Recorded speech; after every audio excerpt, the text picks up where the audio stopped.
Who you are defines how you build. Thank you so much. I'm going to just tell you a little bit about me, and then I'm going to actually open it up to questions in the beginning. I'd love to make sure this is your time, your hour, that we spend the time talking about stuff that you want to hear about. So I'll just give you a little background, so maybe you have a better idea of where I come from and stuff that we might be able to talk about.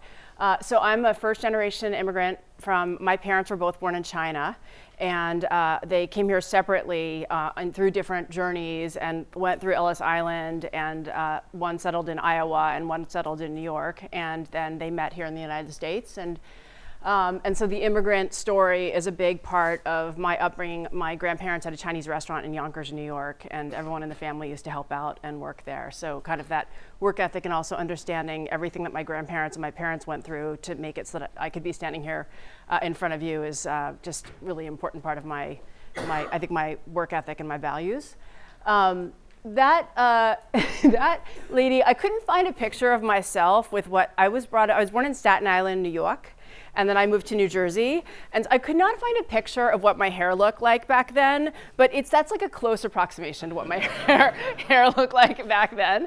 And I was fortunate to go to MIT, as Tom mentioned, and part of the reason why was I read an article, I think in Time or Newsweek back, this is in the late 80s, about what they were calling at the time scientific illiteracy, which was really about high school kids studying STEM fields and showing a predilection or a discomfort with STEM fields. And in particular, while girls and boys were testing equally through elementary school and junior high school, at high school, it was turning out that a lot of girls were dropping out of math and science and were not pursuing careers or majors in college in math and science. It was creating this scientific literacy gap or a gender gap in STEM. And when I read that, and this is like, I couldn't even find something, I'd have to go find microfiche to find articles from 1988. But I mean, sadly, it still exists, right? That's an article from 2017, but that really made me mad. And it made me frustrated because it just didn't seem right that girls should not be pursuing important careers that were quantitative in math and science. And so I decided to fly to MIT. I know that's not actually like the normal path.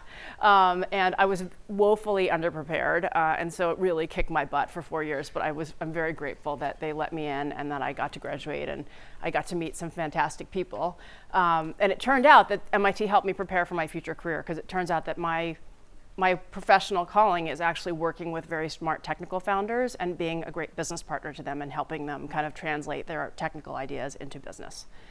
So after that, I didn't really know what I wanted to do when I graduated from undergrad, so I got a job as a financial analyst at Morgan Stanley in New York City. I was in the M&A department, which was probably one of the more quantitative analyst jobs. It was really fun, really challenging. But I felt like I probably would apply to business school, but maybe for a third year before business school, I would try and do something different. So I actually that's a picture of Fudan University, what it used to look like in the 80s and 90s. It doesn't exactly look like that anymore. But I went there at the time, Shanghai was going to be the next New York. And China was really an emerging economy, and Shanghai was like just actually a fraction of the size that it is today.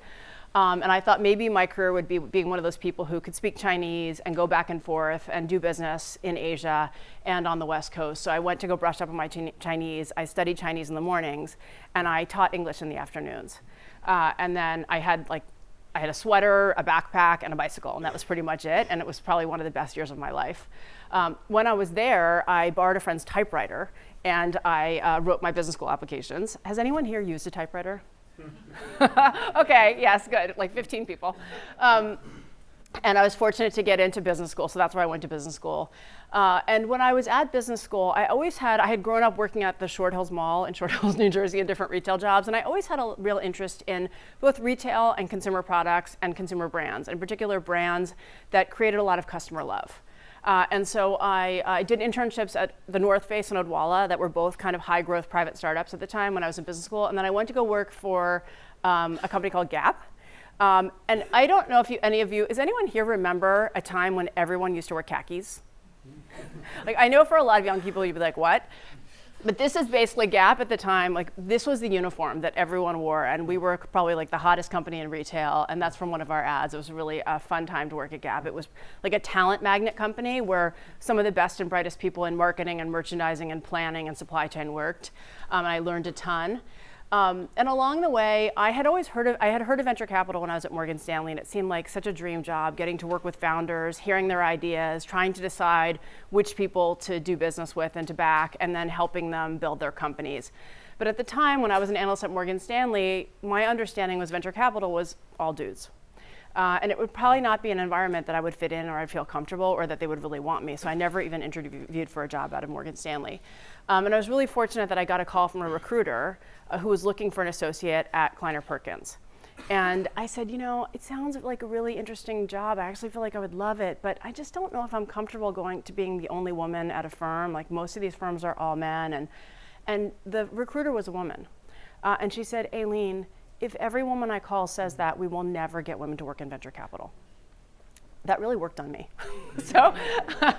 And so I went in for the interview. And fortunately, I actually didn't know very much about venture capital, so I wasn't actually super intimidated by the people.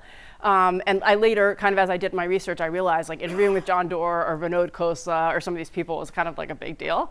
And I was really fortunate I got the job. And so that's where I worked for 12 years, where we did, at the time we were the first investors in Amazon and in Google and in Genentech and Netscape and a bunch of really interesting kind of game-changing companies. And those are the kinds of people who would kind of walk through our halls during the day. And I got to work with incredible people and learned a lot. Along the way, I felt like I didn't have enough operating experience to really become a great kind of partner to founders. So we had invested in a company called Denu that was founded actually by 2 Stanford grads. And it wasn't going the way that we hoped. And they asked me to step in as founding CEO or maybe CEO for the summer. Like in retrospect, that was a very naive thought. Like it's really not possible to be CEO for the summer. And so I went and I did that job for 2 years. Kleiner was an investor. We raised a Series B, and so we had a great year, and then the recession hit in 2008, and we had a really tough year, and we had to lay off half the company, and then we wound up acquiring 2 of our closest competitors, and then I replaced myself. So I did that job for 2 years while I was kind of going back and forth with between Denu and Kleiner, and it was a really great experience. I'm grateful to have had like that time, both through good times and really tough times, running a venture-backed startup. And then in 2012, as Tom mentioned, I started Cowboy Ventures. And I had been doing Series A and B and doing mostly consumer investing, but some enterprise software, some media, some green tech at Kleiner. And I decided to move earlier to seed, which was a new category that had been in place for a couple of years, but it really wasn't a very established institutional venture category. But it's also more collaborative. You're starting earlier, you're investing less. So versus investing $4 or $8 million in a company at seed, at the time you're investing $500,000, $750,000, $1 million in companies when they're really just getting started, and then they graduate from us to a Series A or Series B firm, and that's what I've been doing for the past 7 years. It's been a really fun kind of entrepreneurial journey. You can see our logo. We have a bunch of different logos. We have a zebra, we have a quail, we have a koi fish, we have an elephant. And so our logo is all about, we picked culturally significant, like good luck animals in different cultures.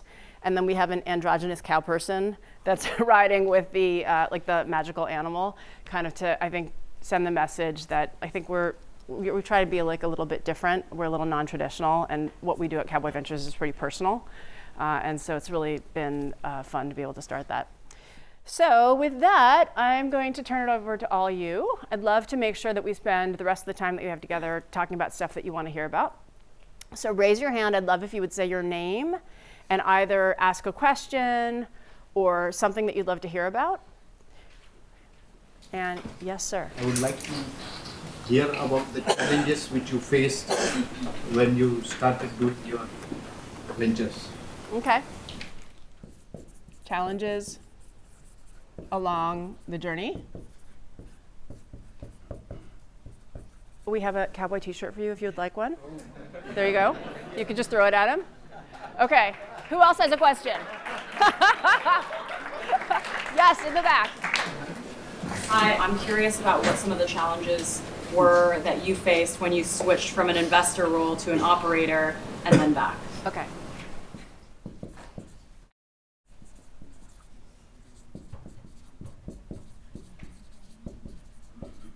Okay. Yes. I'm curious about your observations that you've seen in companies and teams that have been able to build that customer lab that you've talked about. Mm-hmm. Okay. Wants to know about customer lab. Okay. Yes, over there. Basically, I want to know how do you decide to select the startup you work with? How do we decide on startups to work with? Okay. Like investment decisions? All right, how about in the back? Over back there, yeah. Go ahead. I was wondering if you could tell me more about like how you started the venture capitalist firm. How I started Cowboy? Cowboy. Okay, Yeah. starting Cowboy, okay. Let's see. Starting Cowboy. Okay. How about over there, maybe in the red shirt? I was wondering if you had to pick like one point that was your pivot point, like turning point of your career, what would it be? All right, one turning point.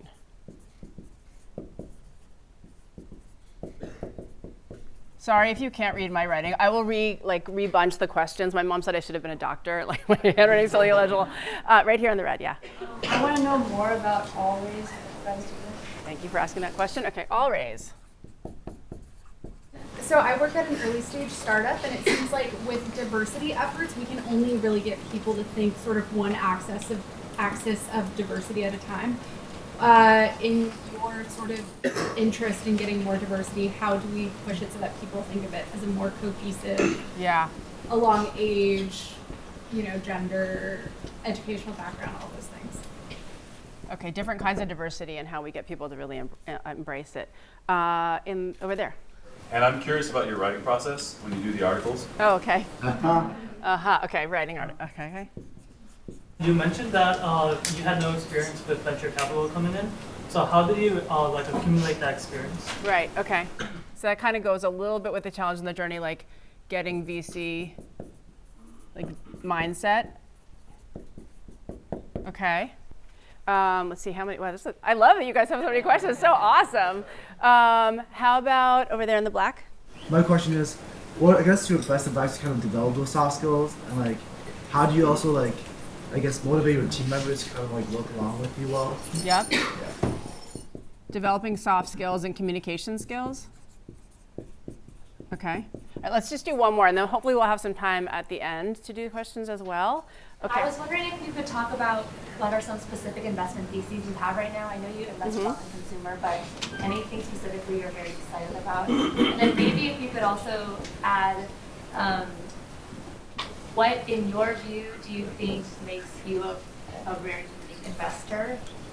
I know you once at a conference mentioned some people saying, okay, well that's just a good guy, let's include him in the round because he's a good guy. And what would you think people say about you more specifically? Okay.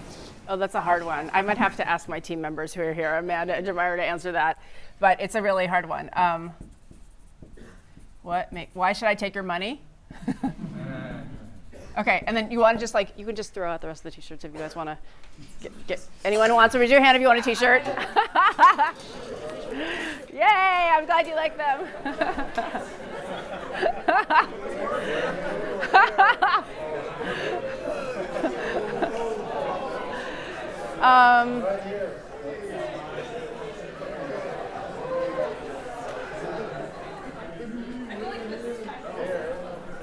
Okay.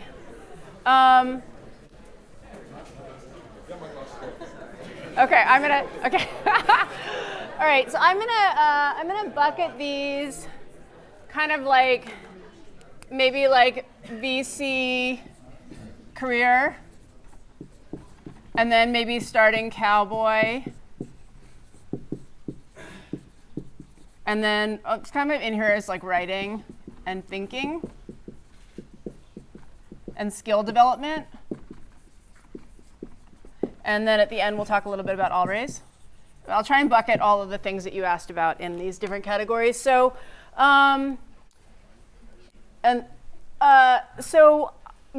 first job at Kleiner Perkins was, so when I worked at Gap after business school, and I did a couple of different jobs. And I really, I guess a couple things, especially if you're in college and you haven't decided if you're an undergrad or grad student and you haven't decided where you're going to work at, or you haven't started your job search, at business school, some of the companies, they started recruiting in the fall. So by Christmas or by the New Year's, a lot of my friends had jobs, and they had very high paying jobs.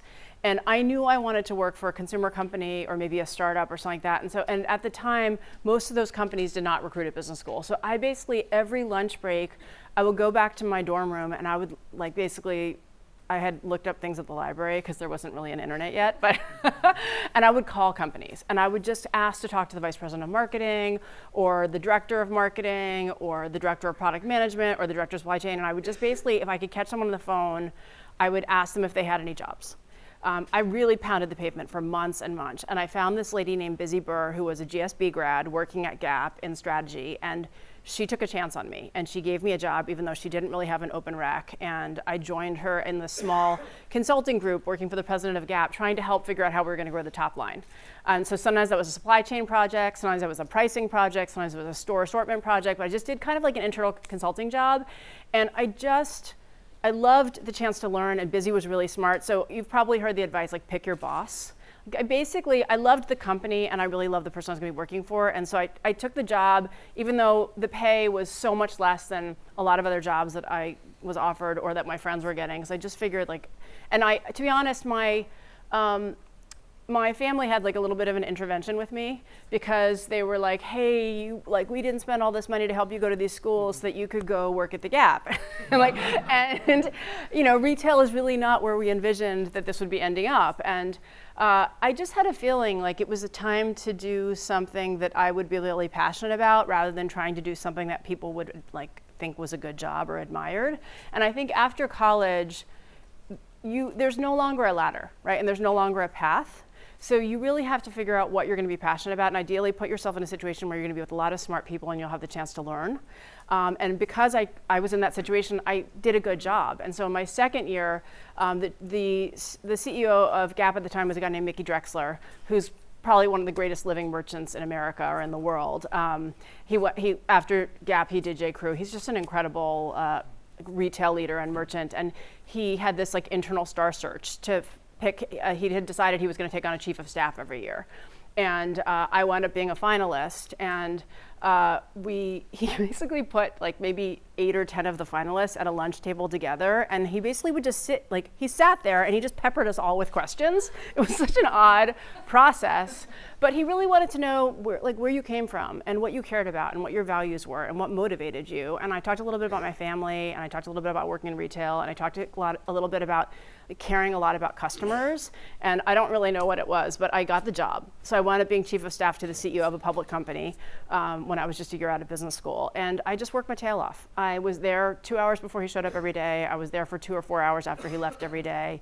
And it was ridiculous multitasking because on the one hand, it's a public company and you're supporting the CEO who's got shareholders and real estate and debt and financials and analyst reports and store reports and international and Gap and Baby Gap and Banana Republic and all these different things. And also we care a lot about customers. We would read customer complaints. We would read letters and write them back. And so kind of from the high to the low, it was an amazing, and then also sometimes people would some famous actor or journalist would walk in and Mickey would say, what's happening, Dennis Hopper, or whatever. And Dennis Hopper would be like, dude, Stockholm is so cool right now. And then he would just look at me and he'd be like, make it happen. And then basically 48 hours later, I would be on the phone calling all of Mickey's friends being like, what are the cool stores we should visit? What are the right hotels? What are the restaurants? What are the cool trends? What street should we go to see people wearing streetwear? And then 3 days later, we would have this junket of Gap people going to Sweden or going to Stockholm to check out the fashion and the style and the culture and putting together 2 dream days. It was just every day your schedule would get totally blown up and you'd be doing crazy things.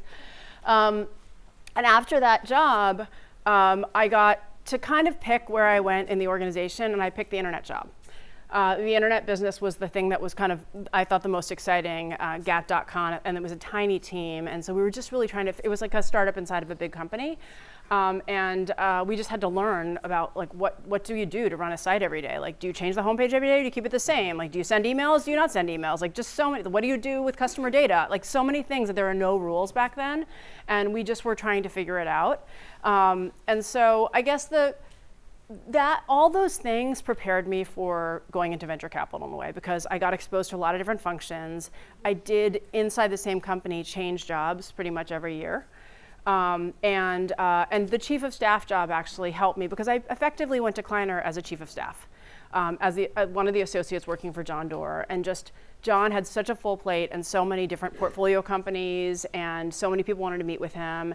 And it was really important for us to make sure we always showed entrepreneurs like the utmost courtesy and professionalism and attentiveness. And then also he had a lot of political or kind of civic cause things that he was passionate about, like public education and improving California schools, things like that. And so I just was constantly thinking about what is important to John and what are his priorities and also what are the priorities of the firm. And I just tried to apply myself to whatever things needed to be done so that we could accomplish our goals as a team. And I think that mentality, I mean, it's something that we talk about at Cowboy Ventures, that has served me incredibly well in my career, so that whenever I got placed into a situation where I didn't really know a lot, I'm trying to learn and I'm asking questions so I can make the team achieve its goal, help the team achieve its goals. And so it has basically lots of people were helpful to me to help me figure out the things that I don't know. I'm trying to think about, so the VC mindset was, in my opinion, VC was an apprenticeship business. So I didn't jump in and say, oh yay, I'm ready to be a VC. I took the job and I was like, I'm ready to learn and serve. And that's basically what I did for 5 or 6 years, working for different partners, first John and then different partners at Kleiner Perkins, and trying to understand how they work with their portfolio companies, how they help founders navigate problems, how they help them raise money or introduce them to customers or work on marketing programs or those kinds of things. And so I kind of learned through apprenticeship by going to lots of meetings and spending a lot of time with founders, interviewing candidates, trying to understand, like, if a candidate didn't work out, why? If we were part of the interview process, what should we have asked differently so that we could have figured that out? So I just did that for many, many years, and that was what kind of helped me develop my mindset as an investor, also getting to see what happens to the companies. So you have a thesis, you write a memo, you do your diligence, you make the investment, you work with the founders for a number of years, and sometimes it goes well and sometimes it doesn't. And so trying to basically piece together some heuristics about like, what do they have in common? Or what are the signals that you can tell you're at a fork in the road and that you need to help the founders understand that they're at an important fork in the road and that the decisions that they're gonna make could basically send their company in this direction or in this direction. Along the way, I did start writing a little bit. One of the first things I wrote was, I think, a blog post on TechCrunch called Why Women Rule the Internet. And it was just about how I think women are the unsung heroes of a lot of companies, where they're the majority customers for most internet companies, most e-commerce companies, whether it's travel, whether it's social media, even whether it's casual gaming. But most of the companies were founded by men, and most of the companies didn't have a lot of women working at the companies. And it was the idea that I think we had an opportunity to both embed more of the customer into these companies, because companies might inadvertently be making decisions that actually the customer can't relate to, because it's a bunch of guys sitting around a table trying to guess like how the customer, who's generally often a woman, would use the product. It was hard for me to write. I'm like a very slow writer and I'm a nervous writer. So I write and then I leave it, and then I wonder, like, is that dumb? Is anyone gonna think it's dumb? And then I go back to it a couple days later or maybe a week later and I like work on it a little bit.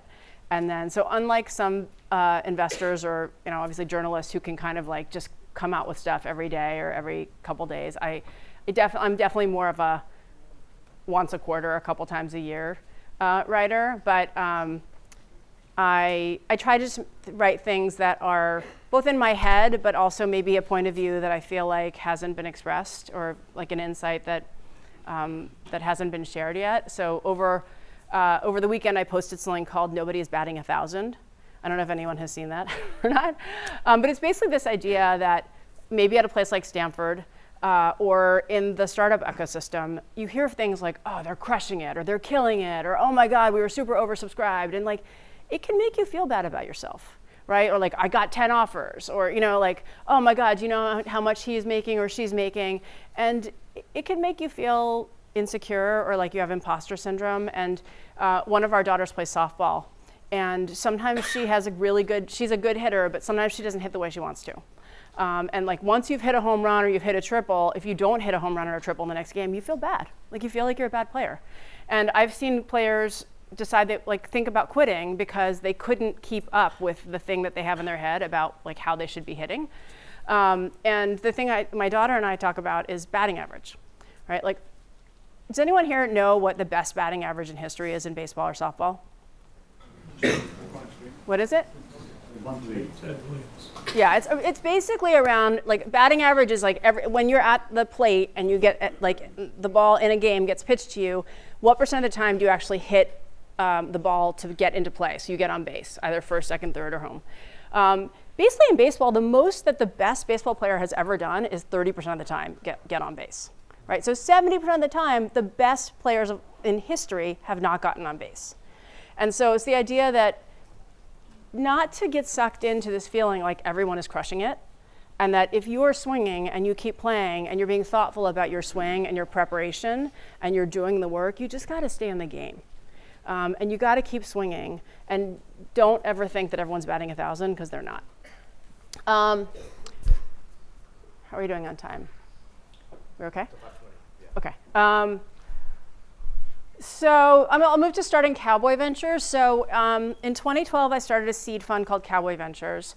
Kleiner Perkins had grown pretty big over the years that I had been there, the 12 years, and we had different practices, and I was a senior partner at the firm, so all of the senior partners were getting pulled into a lot of internal meetings just to try and make sure that we were making good decisions for the venture practice, for the growth practice, for the green tech practice, for the life sciences practice, for China, for things we were doing in India, a lot. And the venture environment was changing where this new category of seed was starting, and a few of us at Kleiner were advocating that we should be doing some seeds, but we had a very big fund, we had a very big team. It's sometimes it's hard to justify making small investments when you're at a big fund. And so my husband and I were at dinner with a couple that are both entrepreneurs.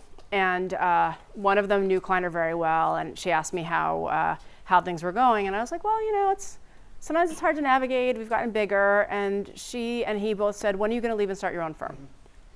And I have to admit, even though I had been working with founders for 20 years and working with entrepreneurs for 20 years, it had not crossed my mind to start my own firm. And I think some of it was like, really? You guys think I could start my own firm? And they're like, yes, we definitely think you could start your own firm. And I think this is actually apparently very consistent with research on gender differences, that a lot of times women have to be told that they should run for, men, if someone's running for office, it's like, oh yeah, where do I sign up, right? But a lot of women, the studies show, have to be told you should do this. And they do a great job when they do it, but, and I'm sure a lot of it is because of how we're brought up and how society does treat different genders differently as they're growing up. And so I went back home and I talked to my husband about it. I was like, do you really think I could do that? And he said, yes, you should think about it. You should try it. And so I spent 3 months working on basically a deck describing what we would do at Cowboy Ventures and how we might be different. And the things that I wrote about how we would be different, well, one is I actually am a woman. And that's just different in venture capital, sadly. By definition, then you are definitely you bring a different perspective to the table. That I had operating experience both as a venture-backed founder and also in corporate America. I also have some marketing and consumer experience, which is also a little bit different. And that I think over the years, because I had been in venture and as a Series A and Series B investor for 12 years before starting Cowboy, I've just gotten to know a ton of people in the venture ecosystem, and I've also helped and worked with a lot of companies that have scaled past seed. And so the ability to actually work with seed companies and be able to work with the founders and explain to them, how is a Series A investor going to think about this company? How is a Series B investor going to think about this company? How is a Series C investor going to think about this company? And being able to coach the founders, both for helping scale themselves and their teams, but also making sure that they can survive and don't run out of money is pretty unique, because there are not a lot of people who have been traditional venture investors who moved into seed. I think personality-wise, at Cowboy Ventures, we're a small shop. We're not a giant firm with lots of people. Two of my awesome colleagues, Amanda and Jemira, are here today, and then my partner Ted is not here today. But we're a small shop, so when you work with Cowboy Ventures, you really just get us. So it's really about personal relationships and personal chemistry, and that we are risk takers. And half the time when we make a seed investment, there is no product. It's a founder with ideas, maybe slides. But they haven't shipped it. They need the money to actually build it. And so that takes a considerable amount of like gut and taking a leap on people. And I think that's like pretty unique versus like being very metrics driven and making sure that like all the numbers pencil out during an investment. Okay, I do actually have some other slides. So I'm going to quickly talk about finding your inner dolphin, which is the title of this talk. So there were times, and actually I think someone asked about the turning point in your career. So there were times when I felt like I would not stay in venture. And I was fortunate to do a program at the Aspen Institute called the Crown Fellows Program, where you get put with 20 other people and you get to read cool stuff like Maya Angelou and MLK, and then you talk about them and how it impacts your thinking about your life and how your impact on society.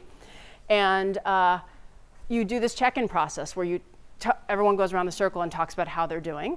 And so it's a safe space where you really get to know the people and you get to trust the people. And I was, to be honest, younger and less experienced than a lot of the people in the room. I always felt like, wow, I can't believe I'm here. These people are so amazing.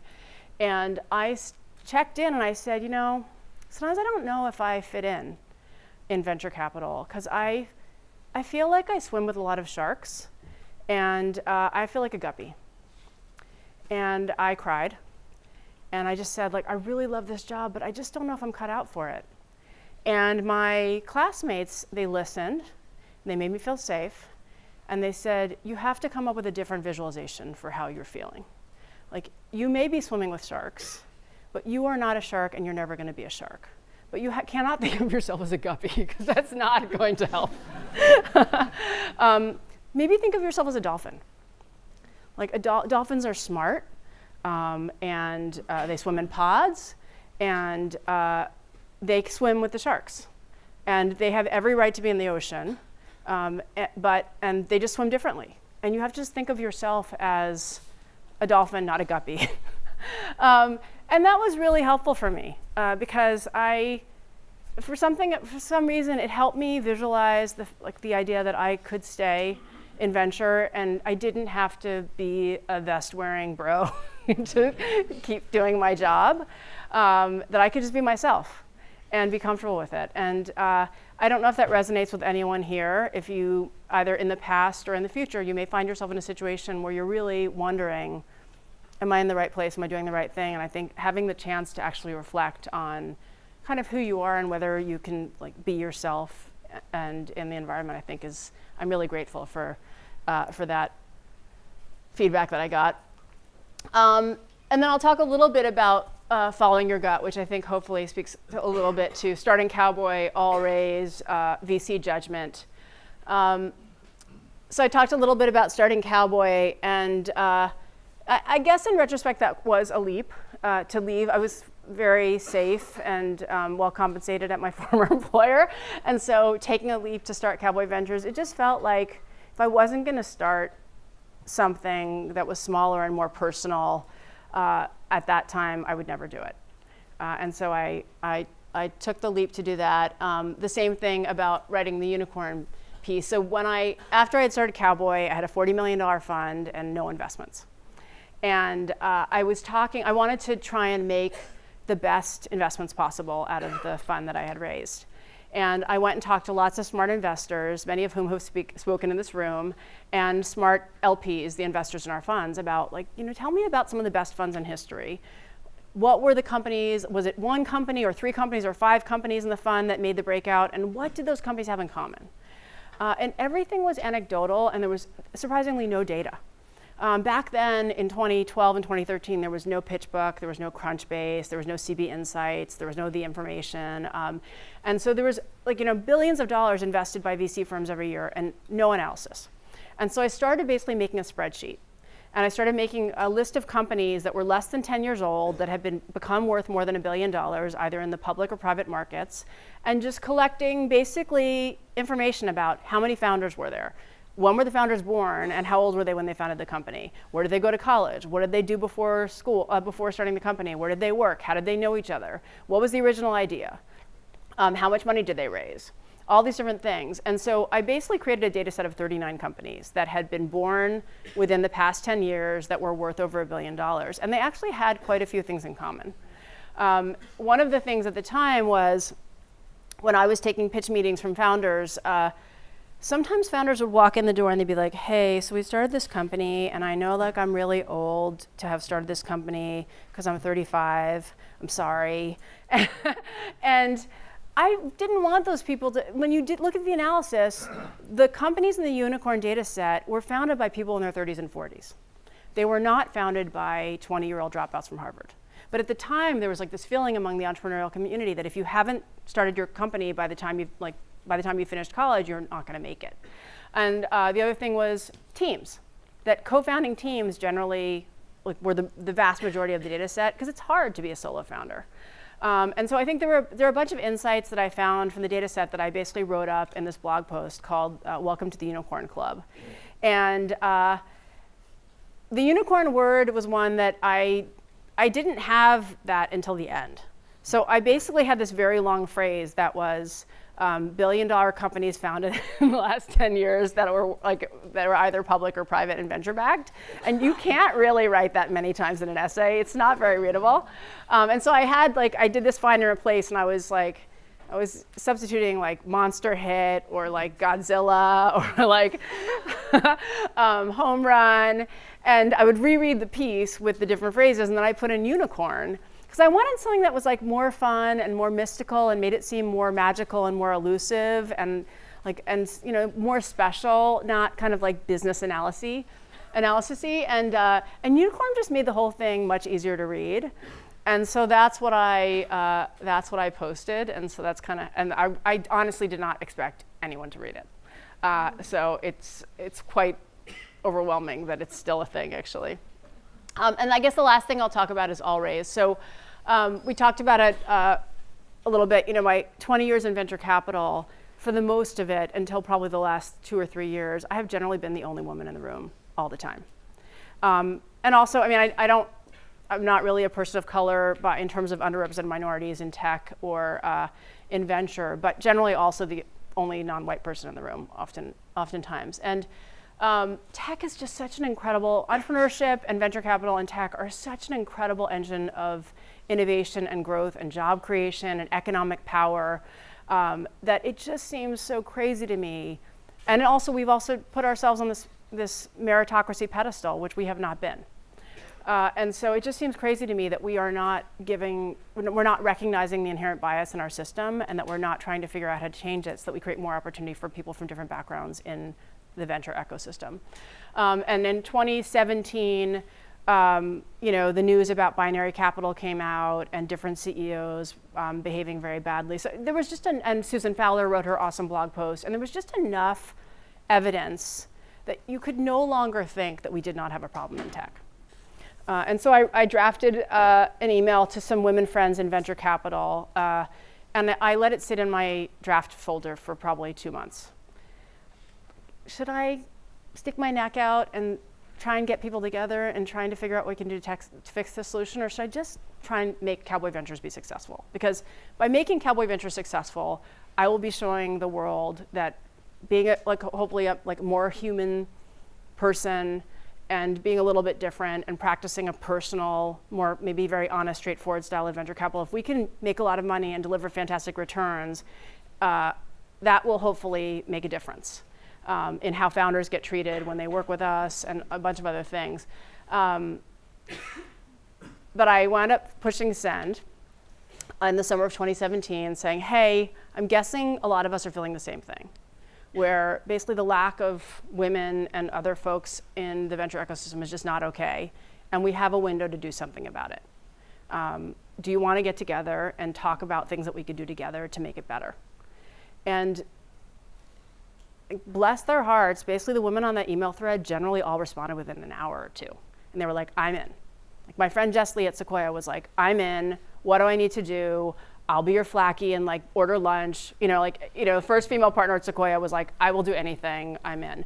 And so we got together, we had a Google Doc beforehand where we all basically wrote kind of what are systemic issues and what are root causes and what are symptoms and what are things that we could actually do together. We had probably 15 pages of basically notes with each other before we got together for dinner. We had a 3-hour dinner and brainstormed, okay, if we were all going to get together and do something to try and change the trajectory, which is basically just there's no trajectory and no momentum of change in venture capital, how would we do it? And we didn't realize it at the time, but we were starting All Raise. And it has been, starting Cowboy and helping start All Raise as a collection of people has been one of the highlights of my personal and professional career, working side by side with these women and now men to try and make the venture capital ecosystem more equitable for more kinds of people. It's just, there's so many people who care about this and want to make it better, and teaming up to actually try and do things and help others has just been awesome. So I will close, and then maybe we have a couple minutes for questions on, I'm very fortunate to be here. Thank you for having me. A lot of people took chances on me along the way. MIT changed my life by letting me in. Same thing with business school. Busy Burr at Gap gave me my first job. Mickey and John Doerr gave me jobs. The women who I emailed about the conversation wrote me back. So many people have done big things and small things for me to enable me to be here today with you. I just feel incredibly grateful and also incredibly motivated to try and make things better for others. I have a lot of privilege, and I hope to use it to its best positive impact. But everyone in this room has a lot of privilege as well. And by being a Stanford student or being a member of this community, by where you decide to go work and lend your talents, by when you become, if you are a hiring manager or a team member, how you treat others. There are lots of how you treat people that you pass on the street, or just from high to low. There's lots of ways in which we have privilege that we can use it for good. And so if you get anything from this talk, I hope you will walk out thinking a little bit about your privilege and how you are going to use it wisely. Thanks for having me.